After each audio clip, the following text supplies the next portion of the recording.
Meus irmãos, a paz do nosso Senhor e Salvador Jesus Cristo esteja com todos. Amém. Vamos abrir as nossas Bíblias no livro de Atos dos Apóstolos.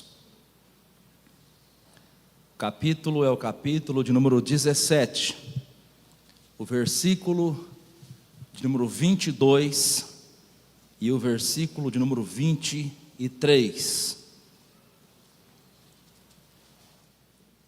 Estamos felizes porque sentimos a maravilhosa presença de Deus na igreja. Deus tem falado aos nossos corações. Deus é bom, Deus é bom. Amém? Podemos ler juntos? E estando Paulo no meio do Areópago, disse: Homens atenienses, em tudo vos vejo como sendo um tanto supersticiosos, porque passando eu e vendo os vossos santuários, achei também um altar em que estava escrito: ao Deus desconhecido.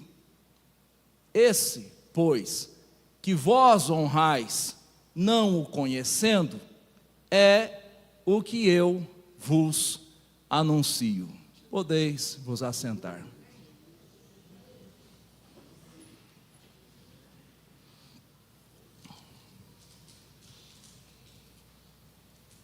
Nesta oportunidade, nós iremos meditar, Deus abençoe o irmão Jefferson, sobre o Deus desconhecido do mundo e por vezes também desconhecido da igreja. Iremos meditar sobre isso. O texto que nós acabamos de ler em Atos, capítulo 17, do versículo 22 ao versículo 23, ele está inserido em um cenário, em um contexto, em que o apóstolo São Paulo, juntamente com a sua equipe missionária, está realizando a sua segunda viagem missionária. E nesta segunda viagem missionária, que vai se dar início em Atos, capítulo de número 15, a partir do versículo 40, Paulo vai passar por algumas cidades que ele já havia passado na primeira viagem. Ele vai retornar, confirmando a fé dos irmãos, trazendo um alento, um consolo, uma palavra aos irmãos que já serviam ao Senhor há algum tempo. Paulo está acompanhado de alguns amigos de ministério. Entre eles está Silas, junta-se a eles no capítulo 16, Timóteo, e também, como nós sabemos, o escritor do livro de Atos, o médico amado Lucas. Eles estão pregando a palavra de Deus de cidade em cidade, conforme o Senhor Jesus Cristo havia determinado. O Senhor Jesus, falando em Marcos capítulo 16, versículo número 15, também em Mateus capítulo 28, versículo 19, e também em Atos capítulo 1, versículo 8, o Senhor Jesus determinou que a sua igreja pregasse o evangelho de cidade em cidade, começando a partir de Jerusalém, Judeia, Samaria e até os confins da terra. E observem o poder da palavra de Jesus Cristo, porque se a igreja fosse uma instituição meramente humana, com certeza, nestes 2000 anos, a igreja já teria sucumbido. mas a igreja está alicerçada, firmada na palavra de Jesus Cristo, nosso Senhor, e por isso a igreja segue triunfando, e chegou a nós esta mensagem do Evangelho, e ela nos alcançou, e aquilo que começou em Jerusalém, chegou também no Jardim Silvino, em Cambé. Aleluia. Eles estão de cidade em cidade pregando a palavra do Senhor nosso Deus. E nós encontramos no capítulo 16 que o Senhor nosso Deus, ele vai direcionar Paulo e a sua equipe até a cidade macedônia de Filipos. Preste atenção nisso. Deus vai direcionar Paulo e sua equipe até a cidade macedônia de Filipos. Não era o desejo inicial de Paulo ir até Filipos, mas o Senhor Deus vai lhe dar uma visão diretiva e vai dizer a ele que ele deveria ir até Filipe através de uma visão. Nesta visão, ele viu um homem macedônio que clamava dizendo: passa Macedônia e nos ajuda. Aleluia. Louvado seja Deus. Preste atenção nisso que eu vou dizer aos irmãos. Deus vai direcionar Paulo até Filipos. Há momento, irmãos e irmãs, que Deus nos direciona de forma muito objetiva, muito clara, dizendo aonde nós devemos ir. Guardem esta palavra. Há momentos em que Deus nos direciona dizendo o que nós devemos fazer, de forma pessoal, lá no nosso íntimo, no nosso coração, na nossa mente. Às vezes falando direto conosco através do seu Espírito que habita em nós, falando por um sonho, por uma visão, às vezes falando por algum dos seus servos, algum irmão ou irmã que tem o dom da profecia. Deus nos direciona. Isso acontece. Porém, irmãos e irmãs, não se faz necessário acontecer isso para que nós venhamos a fazer aquilo que já está determinado na palavra do Senhor nosso Deus. Tem coisas que não precisa Deus falar conosco de forma pessoal. Por quê? Porque Ele já falou através da sua santa palavra. Eu vou ser mais claro. Quando Deus diz que nós devemos pregar o Evangelho em todos os lugares, em todas as partes, em testemunho do nome de Jesus Cristo, isto está dito. Não precisa ser acrescentado mais nada a isto. Eu sei que isto é uma responsabilidade minha, como cristão. Nem falo como obreiro, eu falo como cristão.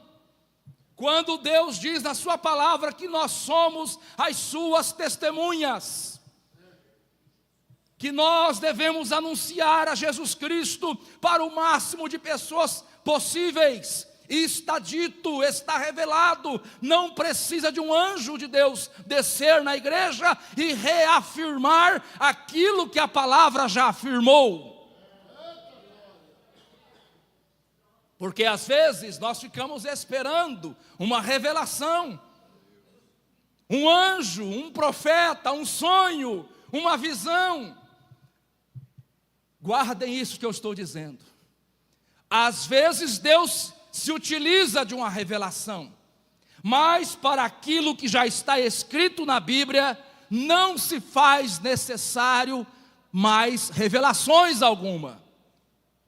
Muito bem, Paulo prega em Filipos. Eu estou falando aqui com uma comunidade cristã que estuda a Bíblia, não vou precisar me prender a detalhes. Paulo prega em Filipos. Uma grande obra o Senhor Deus realiza na cidade de Filipos. Uma mulher que tinha espírito de adivinhação, um espírito demoníaco é liberta pelo poder do Evangelho. Muitas pessoas se convertem ao Senhor, e quando o trabalhar de Deus está acontecendo, Satanás, como de costume, levanta uma perseguição contra Paulo, contra os seus companheiros. Paulo é preso, é açoitado, Deus manda um terremoto na prisão, abre as portas, o carcereiro se converte também, a família dele se converte também. Uma grande obra acontece na cidade de Filipos. Capítulo 16 de Atos, estou falando da segunda viagem missionária de Paulo. Aí nós chegamos no capítulo 17, do mesmo livro de Atos, a mesma segunda viagem missionária de Paulo. O apóstolo Paulo agora, ele vai até a cidade de Tessalônica, região da atual Grécia e Turquia, fica naquelas regiões ali entre a Europa e a Ásia. Paulo vai até a cidade de Tessalônica, e ali ele também prega o Evangelho, e ali ele também anuncia a palavra. E todas as vezes que a palavra de Deus é pregada debaixo da unção do Espírito Santo, coisas maravilhosas acontecem. E um grande avivamento acontece na cidade de Tessalônica.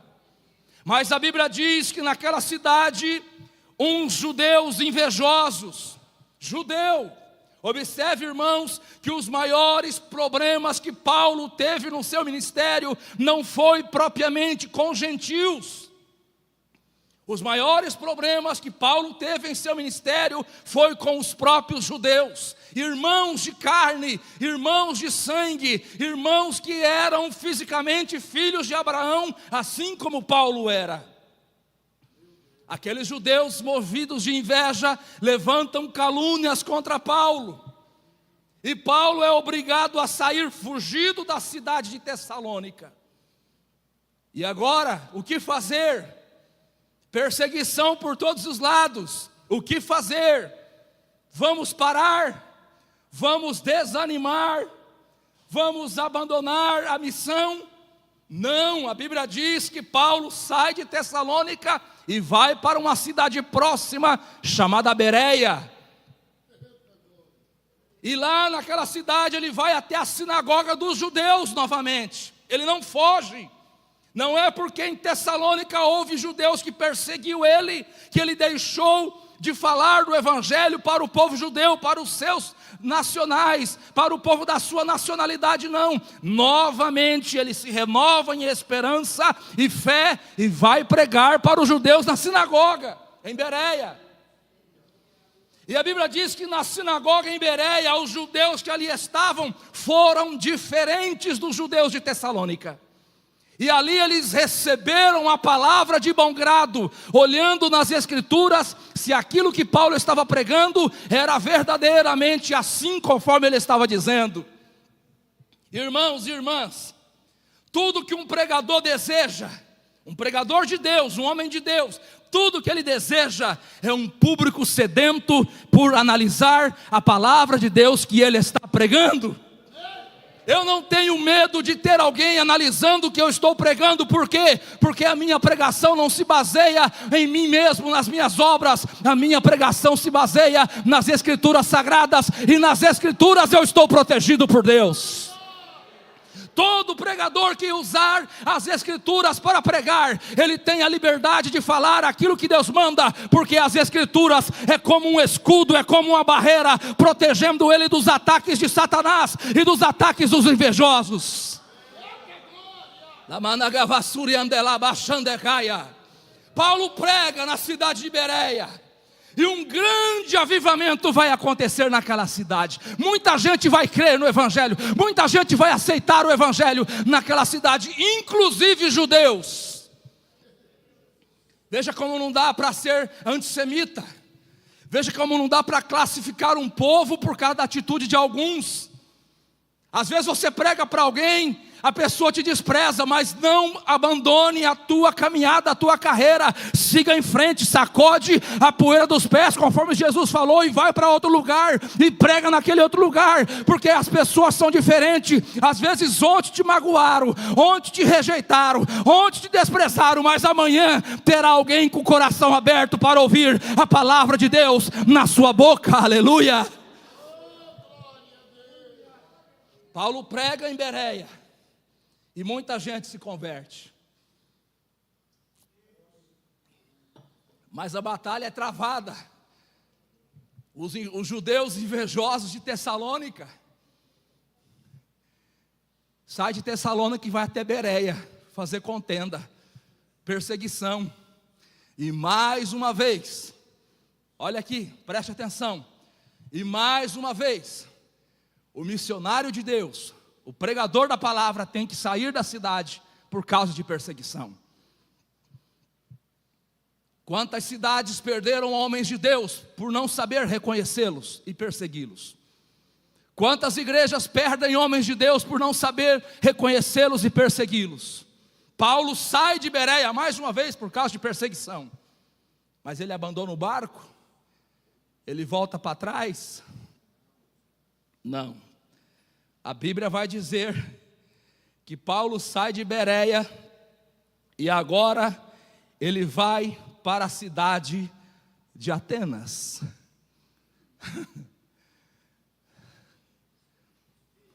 Paulo está seguindo à risca aquilo que Jesus falou.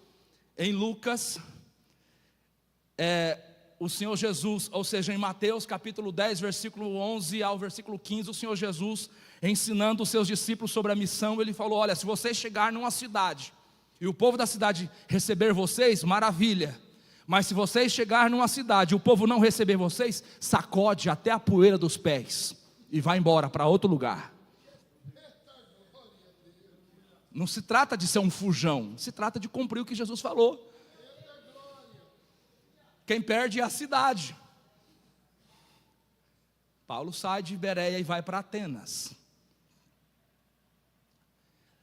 Quando Paulo vai para Atenas, os irmãos se lembram que no início da meditação eu disse que por vezes Deus fala para nós ir para um lugar? Quando Paulo foi para Macedônia, para Filipos, Deus falou com ele, através de uma visão. Quando Paulo foi para Atenas, Deus não falou com ele. Não falou. Não foi uma coisa assim que houve uma esfera espiritual que envolveu Paulo e levou ele para Atenas. Não. Ele está apenas fugindo da perseguição e indo para uma cidade vizinha, Atenas. E lá a Bíblia diz que ele chega em Atenas, e ele chega ali com a intenção de ficar alguns dias, esperando os seus companheiros de ministério, que ainda estavam em Bereia. Atenas para Paulo seria apenas um ponto de passagem, um ponto de espera, um hotel, um momento de descanso. Mas eu pergunto uma coisa aos irmãos e irmãs aqui presentes: o cristão deixa de ser cristão quando ele está nas horas de descanso? O cristão deixa de ser cristão quando ele está de férias? O cristão deixa de ser cristão no hospital, na lanchonete, na rua? Cristão é cristão em qualquer lugar, irmãos. Não existe esse negócio: eu estou de férias, agora aqui eu me calo e aconteça o que acontecer, não tenho nada a ver com isso. Cristão é cristão em qualquer lugar. Paulo chega em Atenas, a ideia era ficar ali uns dias. Deus não mandou ele ir. A ideia era ficar ali uns dias, aguardando os companheiros chegar também, para se reagrupar e seguir em frente. Mas quando ele está em Atenas, a Bíblia diz, a partir do versículo 16, o capítulo 17 de Atos, vamos ler lá, 17 de Atos, versículo 16. Versículo 16. Olha só. E enquanto Paulo os esperava em Atenas, o que aconteceu, irmãos?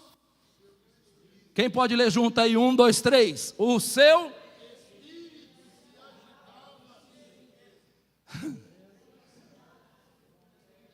mal, hein? 1, 2, 3. Enquanto Paulo os esperava em Atenas, o seu espírito se agitava em si mesmo, vendo a cidade tão entregue à idolatria. Cadê o Espírito de Deus? Foi o Espírito de Deus? Não, o próprio Espírito de Paulo, a própria consciência cristã de Paulo. Não precisou Deus falar, porque Deus já tinha falado nas Escrituras. Jesus já tinha falado para pregar de cidade em cidade até os confins dos séculos. Tem coisa, irmão, que não precisa Deus falar, você está vendo, pelo amor de Deus. Tem coisa que eu estou vendo, não precisa eu espiritualizar tudo e me retorcer e dizer, Deus está me mostrando. Que Deus está me mostrando? Meus olhos carnais estão vendo. E a minha consciência cristã está trabalhando dentro de mim, dizendo, esse negócio está errado. Esse negócio precisa mudar. É isso que está acontecendo aqui. Paulo está esperando na cidade, ele sai nas ruas. Atenas, naquela época, não era a cidade tão importante como foi durante o Império Grego. Agora, quem está reinando é o Império Romano. Mas Atenas ainda era uma cidade importante no que diz respeito à filosofia, à cultura, à educação. E Paulo está ali, hospedado em algum lugar, e ele sai na rua. E os historiadores vão dizer que na cidade de Atenas existia mais de 30.000 imagens de escultura. Ele sai, ele vê tudo aquilo. Ele vê tudo aquilo. Ué, mas tem imagem de escultura para todo lado. E a Bíblia diz que o seu espírito agita em si. Aqui é o mesmo sentimento, é o mesmo comportamento que Davi teve quando Davi viu o gigante filisteu afrontando o povo de Deus. Ele não consegue ficar quieto, ele se agita. Tem homem de Deus, irmão, que não tem sangue de barata, ele tem o sangue quente, ele se agita, mas não é possível um negócio desse, eu preciso fazer alguma coisa. E nós, a igreja, por vezes estamos perdendo este sentimento. Você vê tudo errado e você acha que está normal. Não está normal. Se levante em nome de Jesus e combata o erro, combata aquilo que está mal, e Deus te dará vitória, aleluia. Se agite, faça algo, faça alguma coisa em prol da obra do teu Deus. Ele viu e ele se agitou. E a Bíblia diz no versículo de número 17, versículo seguinte: de sorte que disputava na sinagoga com os judeus, pregando, falando de Jesus, disputava com oratória, com persuasão. E todos os dias, olha isso aí, tem gente, irmão, que critica nós aqui do Silvino, porque nós vamos para a praça pregar. Só que nós vamos uma vez no mês, uma vez a cada 15 dias, às vezes passa até 2 meses. A Bíblia diz que todos os dias Paulo se apresentava na praça para pregar o Evangelho de Jesus Cristo nosso Senhor. Tem fundamento bíblico você sair para a praça pregar. E os camaradas lá de Atenas viram ele pregando. Eles achavam que eles eram os donos da oratória, da persuasão, da filosofia, porque de fato era a cultura mais desenvolvida da época, era a cultura grega. Depois o Império Romano vai absorver muito da cultura grega. Aí de repente chega um judeu, pregando, falando com uma capacidade gigantesca de persuasão, porque ele era capacitado e porque Deus estava com ele. Tem pessoa que é capacitado por natureza e Deus está com ele. Tem pessoa que não tem capacidade, mas Deus está com ele, Deus capacita ele e supre a ausência de capacidade dele. Em todos os casos, quem tem Deus sempre vence. Paulo pregando. Os caras falaram, mas rapaz, que camarada tremendo. Ele estava numa praça, e na cidade de Atenas tinha um local chamado Areópago. O que era o Areópago? Era uma espécie de um anfiteatro. aonde os nobres, os mais capacitados da cidade, os grandes filósofos, os grandes políticos, os juízes, a nata da sociedade se reunia diariamente para filosofar, para falar de política, para falar de religião, para falar da vida, para falar de tudo, menos de que Deus. Tem pessoa, irmão, que ele tem facilidade para falar de tudo, menos de Deus. Mas a igreja do Senhor Jesus, ela tem o prazer de falar de Cristo, de falar de Deus. Pegaram Paulo e falou: é o seguinte, você é um paroleiro, um cara que fala demais.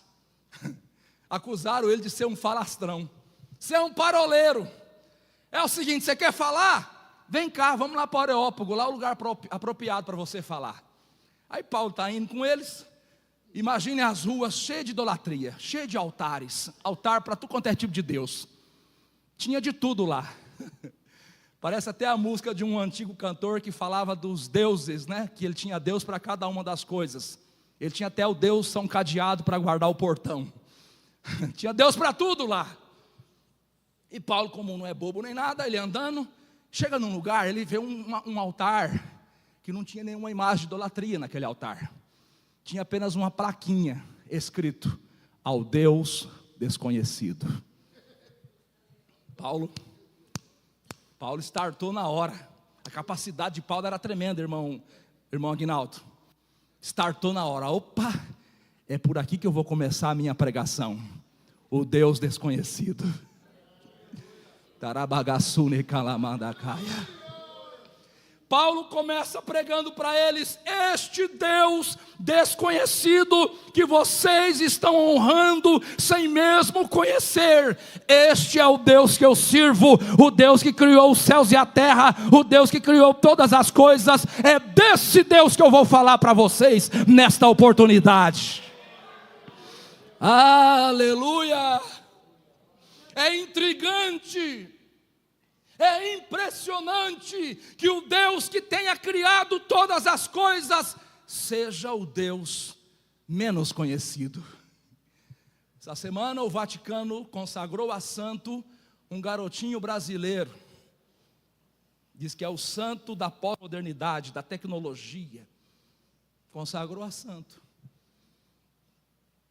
Existem muitos santos, muitos deuses reconhecidos no mundo. Mas o Deus que criou os céus e a terra, o Deus que mantém a nossa pulsação funcionando, o nosso coração batendo, o Deus que nos fornece o oxigênio gratuitamente, Ele continua sendo ainda nos nossos dias o Deus menos conhecido pela população mundial. Eu estava estudando isso e analisando, quem dera se a humanidade conhecesse a Deus, se a humanidade conhecesse quem é Deus. E queridos irmãos, já vou partir agora para a conclusão, para o encerramento. Esse Deus, Ele é desconhecido do mundo lá fora, mas o que mais me intriga é saber que por vezes esse Deus, Ele é desconhecido até por nós, cristãos que dizemos conhecê-lo.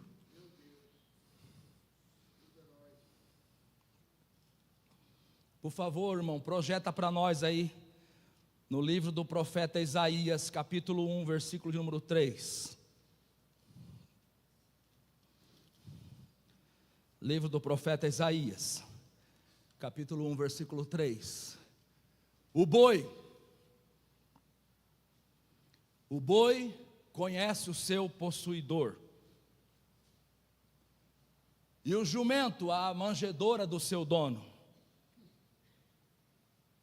Mas Israel, o povo de Deus, não tem conhecimento.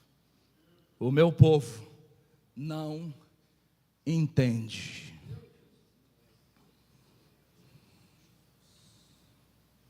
Será que nós conhecemos a Deus? Será que nós conhecemos a Deus? Por favor, irmão, projeta o livro do profeta Oséias, capítulo 4, versículo de número 6. Oséias, capítulo 4, versículo 6. Está escrito assim: o meu povo foi destruído, o meu povo foi consumido, foi destruído, Oséias 4, 6, porque lhe faltou conhecimento. Agora veja que coisa intrigante. Pelo fato de vocês, sacerdotes, rejeitarem o conhecimento, também eu os rejeitarei para que não sejam mais sacerdotes diante de mim. Oséias 4, 6. Um dos motivos, irmãos, da nossa ruína como igreja, e entenda a ruína aqui no sentido de que nós poderíamos estar muito melhores, muito mais além, com muito mais vitórias, com muito mais conquistas, com muito mais força. Um dos motivos é que, por vezes, nós como igreja estamos agindo como Israel, estamos rejeitando o conhecimento de Deus. E quando é que nós rejeitamos o conhecimento de Deus? Quando nós desprezamos a sua santa palavra. Quando nós pegamos na Bíblia apenas no domingo. Quando nós não estudamos a palavra, nós estamos como aqueles discípulos que estavam andando com Jesus, mas não sabiam propriamente, exatamente quem era Jesus. Eu provo aos irmãos. Vamos para o Evangelho segundo escreveu João, capítulo de número 14, versículo de número 6 a seguir. Está escrito assim: Jesus respondeu: eu sou o caminho, e a verdade e a vida, e ninguém vem, olha a palavra vem ao Pai, não é vai, é vem ao Pai, senão por mim. Se vocês me conheceram, conhecerão também meu Pai, e desde agora vocês conhecem e têm visto. Agora veja o que Filipe vai dizer, Evangelho de João capítulo 14, versículo 8, Filipe disse a Jesus: Senhor, mostra-nos o Pai, e isso nos basta. Jesus respondeu e disse: há tanto tempo estou com vocês, Filipe, e vocês ainda não me conhecem? Quem me vê a mim, vê o Pai. Como você diz, mostra-me o Pai? Você não crê que eu estou no Pai e que o Pai está em mim? Andando com Jesus e não sabia quem era Jesus. Andando com Jesus e não conhecia Jesus. Mas precisou deste diálogo acontecer para Jesus se revelar, dizendo: Filipe, quem me vê a mim, vê o Pai. Eu e o Pai, nós somos um. Louvado seja o nome do Senhor. Aleluia. É intrigante isso, que servos de Deus, que servem a Deus há tanto tempo, por vezes não conhecem o Senhor.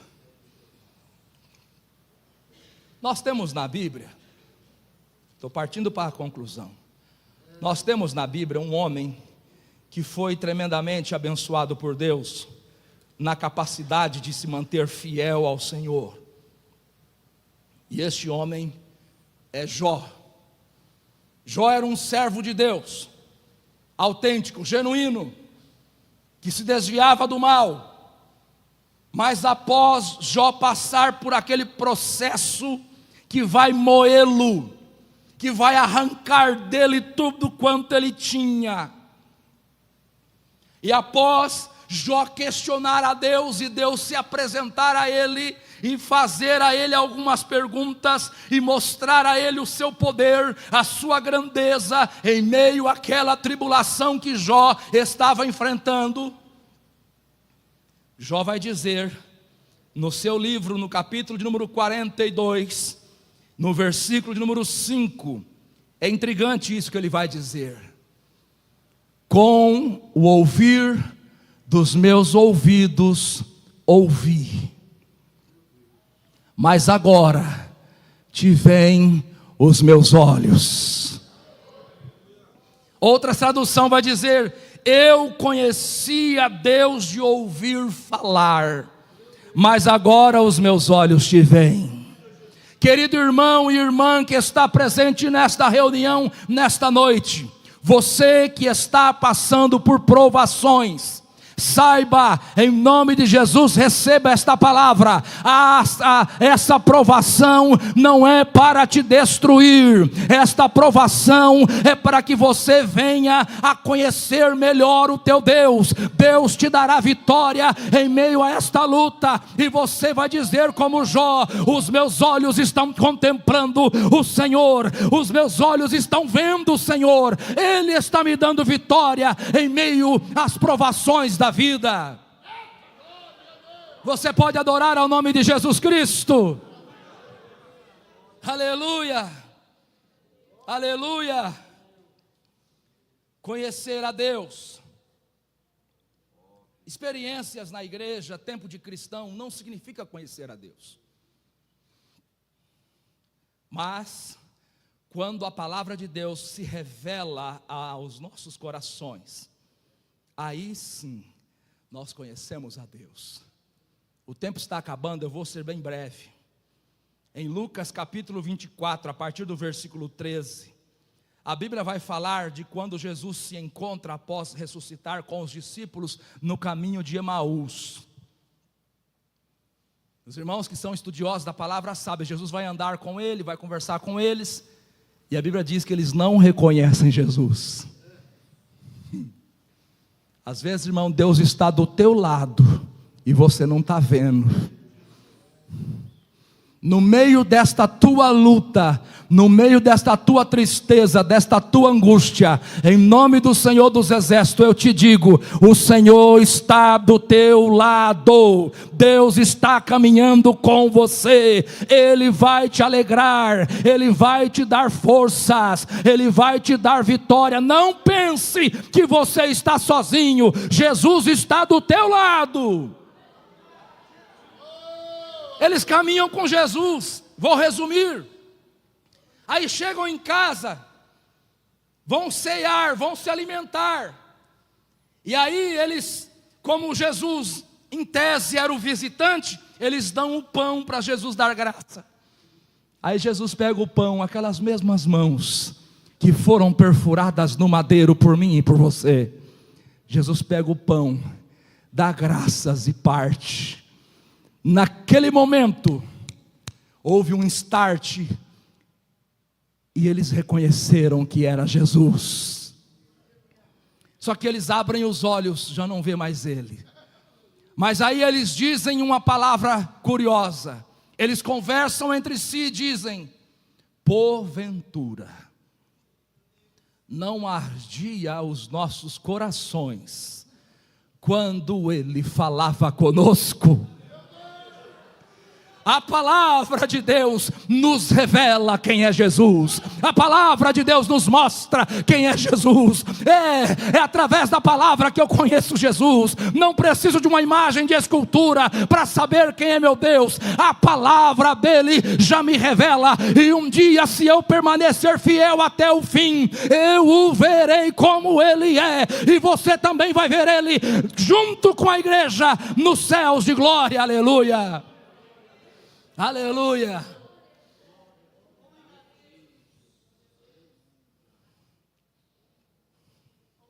O Deus desconhecido.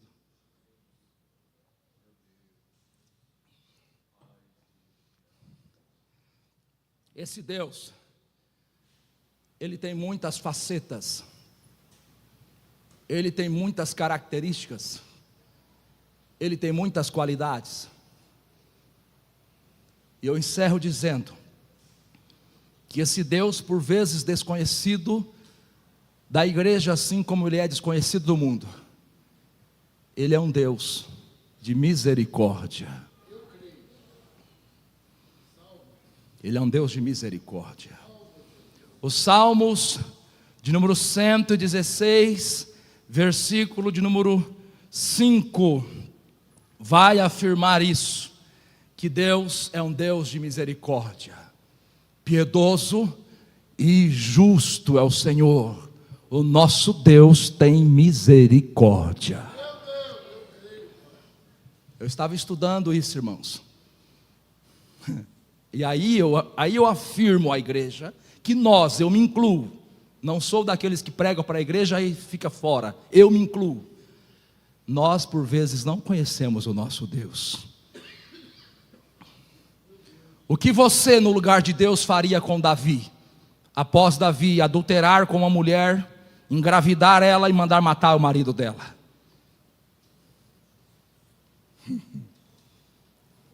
O que você faria com Pedro?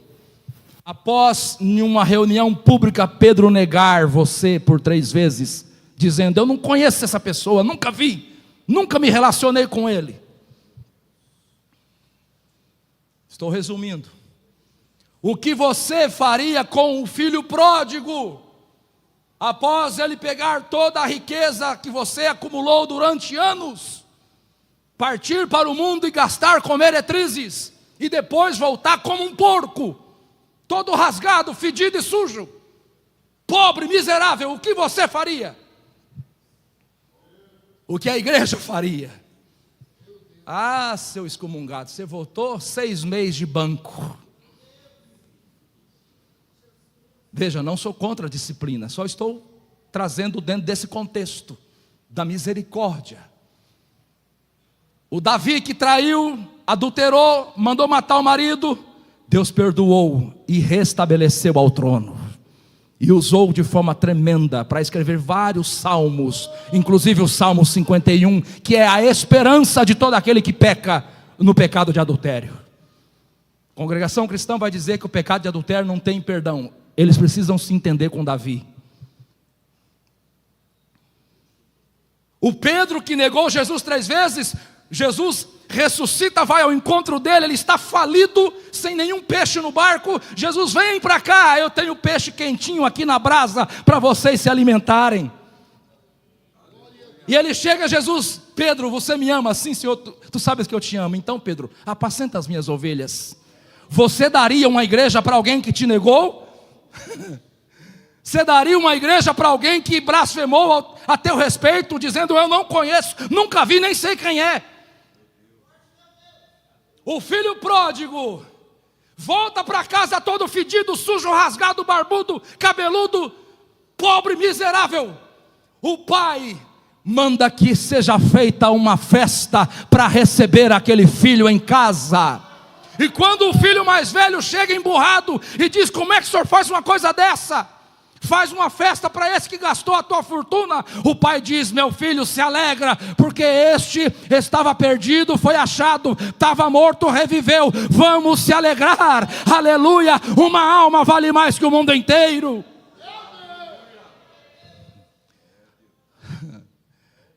Às vezes nós não conhecemos esse Deus. Por favor, se coloque de pé. Posso orar, pastor?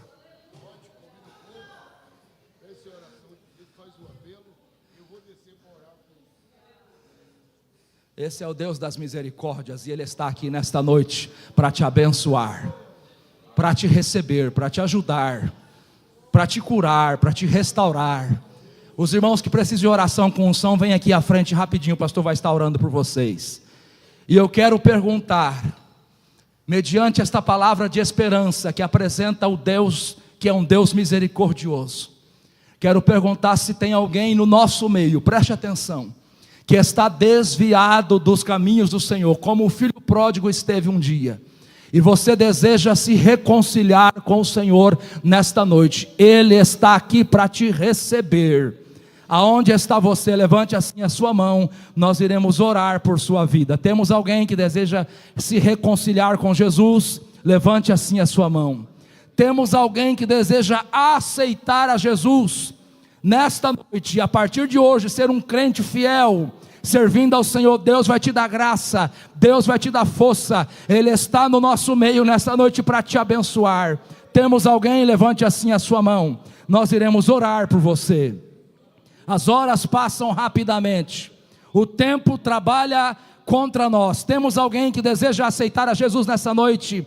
O Espírito de Deus pode estar falando ao seu coração. Não resista, é a oportunidade de Deus para a sua vida, para mudar a sua história. Temos alguém? Levante assim a sua mão, nós iremos orar por você. Não temos? Os irmãos que desejam oração, vem aqui à frente e vamos orar a Deus neste momento. Aleluia. Soberano Deus, eterno Pai, segundo a tua bondade, nós meditamos na tua santa palavra. Ó Deus, o Senhor é o Deus das misericórdias, e nós oramos em favor da tua igreja reunida neste lugar. Oramos, Senhor Deus, para que o Senhor continue abençoando esta igreja. Oramos, Senhor Deus, para que o Senhor continue abençoando o ministério desta igreja. Oramos, Senhor Deus, para que o Senhor continue abençoando as famílias aqui que representam nesta igreja.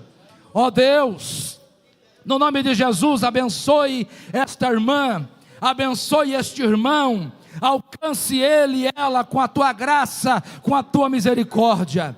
Ah, Senhor Deus, os enfermos cura, os enfermos liberta, os enfermos repreende, a enfermidade,